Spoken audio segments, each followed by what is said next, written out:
Hello बच्चों, let's read the question. इस question में बोला गया है कि ये जो क्वेश्चन है consist of two statements each which are written as statement 1 and statement 2, and हमें उन दोनों स्टेटमेंट्स को पढ़ के we need to choose any of the four response जो यहाँ हमें दिए गए हैं।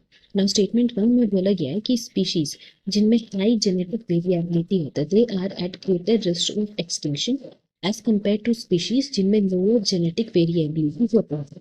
Now statement 2 में बोला गया कि species with high genetic variability they are more vulnerable to diseases. So question की अगर हम बात करते हैं की कॉन्सेप्ट की, then that will be genetic variability. So यहाँ पे हम लोग genetic variability को सबसे पहले define करते हैं, after which we will be talking about the now this genetic variability can be defined as the presence of genetic differences as seen between any individuals as well as in case of various genotypes. Now, if we talk about genetic variability, तो या तो genetic variability बहुत high हो सकता है, that means genetic differences बहुत ज़्यादा हो सकता है, या फिर बहुत कम हो सकता है। Now, if we talk about high genetic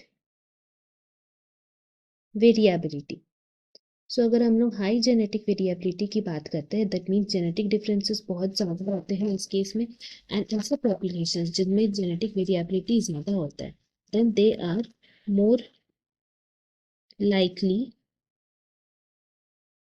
to adapt to their surrounding, क्योंकि इनमें जेनेटिक डिफरेंसेस ज़्यादा होता है तो ये जल्दी फिर अपने ही इन्वायरमेंट में अडेप्ट कर लेते हैं, एंड उनमें क्या होता है इस वजह से कि लेस जेनेटिक डाइवर्सिटी की अगर हम बात करते हैं then they are more vulnerable to changes in the environment, क्योंकि जेनेटिक वेरिएबिलिटी इसीलिए कम होता है। सो वी कैन से कि जहाँ पे हाई जेनेटिक डाइवर्सिटी या हाई जेनेटिक वेरिएबिलिटी रहेगा तो वहाँ पे जो भी चेंजेस होता है इन्वायरमेंट है उसके बेसिस पे जितने भी स्पीशीज उनमें आएंगे वो जल्द ही उस चीज को अडेप्ट कर लेते हैं। But if we talk about less genetic variability, then they are more vulnerable to changes। कोई भी तरह का जो चेंजेस होता है उनमें ये ज़्यादा vulnerable होते हैं बिकॉज उनमें जेनेटिक जो डिफरेंसेस होता है वो बहुत कम होता है। So from here we can say कि स्टेटमेंट 1 जहाँ पे लिखा है कि species with high genetic variability are at greater risk of extinction than lower genetic variability, ये गलत स्टेटमेंट है बिकॉज लोअर जेनेटिक वेरिएबिलिटी में एक्सटिंक्शन का रेट ज़्यादा होना चाहिए।